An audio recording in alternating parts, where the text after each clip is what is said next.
Good morning, everybody. It's Chris Robinson, Robinson Ag Marketing, with today's free opening grain and livestock comments for the last business day in May. A lot of you probably happy to see May go.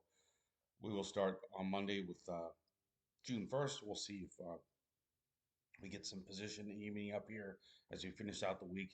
Funds continue to be long, most of the grains and long protein complex.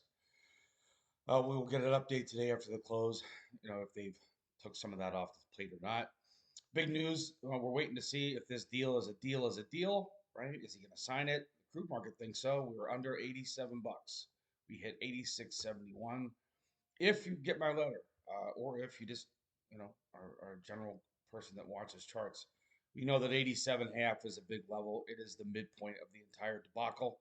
What debacle? Well, we started the year at 55 bucks, went to 120. 87.5 is halfway back. So we are all hanging fire here, what they used to do in the Revolutionary War. You light the cannon and wait and see if the weapon discharged. Then once in a while, when that weapon didn't discharge, some poor soul had to walk in front of the candle, walk in front of the cannon and then repack it. So at least we don't have to do that. But we are at a key point here. We're hanging fire in crude, and it's translated into corn and wheat as well. Corn down 2 cents in new crop at 4.80 and a quarter. We're at 4.53 in July, hanging in there probably better than a lot of people thought if we took this dip. I think that July July old crop or corn, spot corn, whatever you have in the bin, it's at a key level here. 6-week low. 450 is a big psychological level. Hard to believe that just 10 days ago or 12 days ago, we were at 485, 487, talking about a drought, talking about China business, and that all fizzled away. And we have, given back a big chunk of the gain that we had so far in this year. Remember, July corn began the year at 433, hit 487. If you do 453, you don't have to be a math major to see that is a pretty big pullback. We have basically given back 60% of the gain when we're sitting here at 454, 455.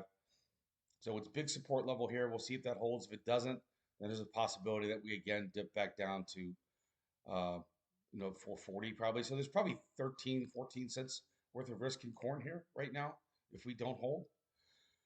New crop corn hanging in there at 4.80 and a quarter. There's a big trend line there. New crop corn actually has a different issue because people are still concerned, are we going to get a weather market this year?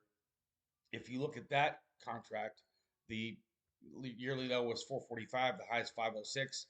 475, 476, that's going to be a big level. It's the halfway back level. If that doesn't hold, then yeah, we're going to go back down to 470, which would be a 62% retracement of the entire year. So new crop corn is holding in better than old crop corn, bottom line. And if you watch the spreads, you can see that. New crop beans, very, very impressive. Why are we at $12 in new crop beans, right? There's 1,000 reasons we shouldn't be, but here we are, at 11.97. The high of the move was 12.14. So we're within, 15, 16 cents, which is a hop, skip, and a jump for new crop beans. New crop beans continue to be the bull of the ball, and it's giving producers a great, great opportunity still. So you got to look at that here as we finish out the week. In July, Chicago wheat down a penny and a quarter. KC down 5 cents at 660 even. Again, we've had a bit of a pullback. Maybe all the good news is already baked in. All of the bullish news is already baked in for wheat. There's that old expression, a bull needs to be fed every day. So what's my takeaway? My takeaway is you better be protecting the gift that we have in new crop beans with nearly 12 bucks. That means, you should probably, get some stuff sold or get some hedges. You can look at 1160s, 1170s, 1150s and protect yourself for a couple months. There's a buck and a half worth of risk there in beans if beans were to fall to market. With corn hasn't given us much to work with. It's been a despicable year. We've had 6 separate 40-cent moves in corn, up, down, up, down, up, down. We're in this trading range and we've been chasing crude. That's my only concern in corn, is if crude was to really go lower here on some deal, that actually held instead of one that disappears, as we head into the weekend. And I guess I'll wrap it up with that. The risk is we come to some agreement, and then over the weekend, something bad happens, and we come back out on Monday, and crude oil is back up to 95, $100, and for all intents and purposes, we are trading crude oil and the grains right now until we get a weather story. And remember, if you go back to, is this a drought year? Is this not a drought year? Obviously, there's an El Nino, which is affecting India. It's affecting their rice and their wheat crop. Is that going to roll over here and affect us? I don't know. Back in 2012, we trended lower all the way until the end of June. What turned us around was the acres report in June, and then obviously the weather, and then we had our explosion. So if you're waiting for a weather market, you may have to wait another 4 or 5 weeks to see if it shows up.